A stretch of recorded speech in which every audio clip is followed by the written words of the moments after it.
And he would perform in circuses as a strongman.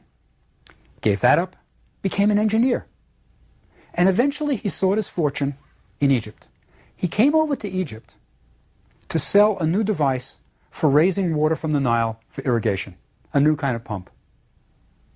He showed it to the rulers of Egypt, and there was a terrible accident. The machine broke and someone's leg was broken, and that was the end of Belzoni's career as an engineer. He's stuck in Egypt, this giant of a man, strong man. What is he going to do? He decides to excavate. He will make his fortune by bringing back antiquities from Egypt and selling them to Europe. So Belzoni begins the first systematic excavation in the Valley of the Kings. And how do you go about looking for a tomb that's been lost for 3,000 years? Belzoni had the right idea. Belzoni reasoned that whenever you have a tomb excavated, you're going to have lots of limestone chips. It's limestone, the stone. And as the workers go in and they're chiseling away, you're going to get chips, flake, flake, flake. They keep going in. And you're going to have tons and tons of limestone chips. And they're going to have to throw them out. So he would go through the Valley of the Kings looking for piles of limestone chips. And he figured, well, you find a pile, the tomb's not going to be far away. And he discovered some tombs. He discovered the tomb of Seti I, a pharaoh of the 19th dynasty. A beautiful tomb. And it was still with the sarcophagus. The treasures had been long gone. But the stone sarcophagus was still there. And he moved it from Egypt to England and sold it.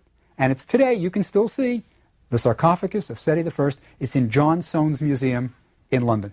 It's in a private museum in London, the sarcophagus of Seti, discovered by Belzoni. Interesting thing about a sarcophagus, by the way, you should know the difference between a sarcophagus and a coffin.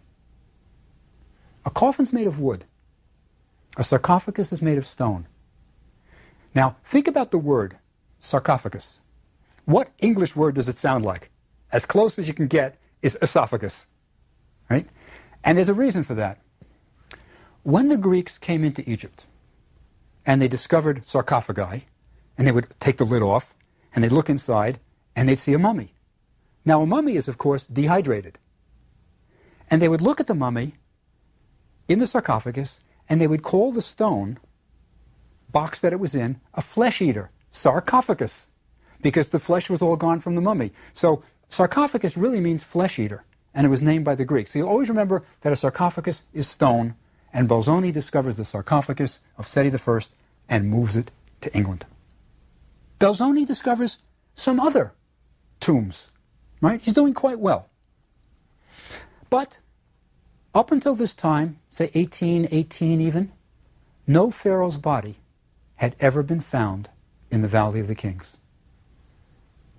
Where were they? They had found quite a few tombs. The robbers shouldn't want bodies. They would want the jewels on it, maybe, the treasures in the tomb. But who cares about bones and mummies? No mummy had ever been found in the Valley of the Kings. Then, in 1881, the answer to where are all the king's mummies was revealed. It's an amazing story. In the late 1870s, royal antiquities started appearing on the antiquity market in Egypt. The antiquity dealers, all of a sudden, had objects of royalty. Books of the dead, these long papyri that were written to help the deceased resurrect in the next world, they found papyri of queens. Now, very soon, all the Egyptologists were aware that something had been found. E.A. Wallace Budge, the curator of the British Museum's Egyptian collection, went over to Egypt and bought some of these papyri for the British Museum. The papyrus of Queen so-and-so, the papyrus of King so-and-so. Where were they coming from? Then, gold amulets started appearing with royal names. So in the late 1870s, everybody knew something had been found. Very soon, the director of antiquities for Egypt, Gaston Maspero, went down to the Valley of the Kings area and started questioning people. He died before he ever found the answer. He was on the trail.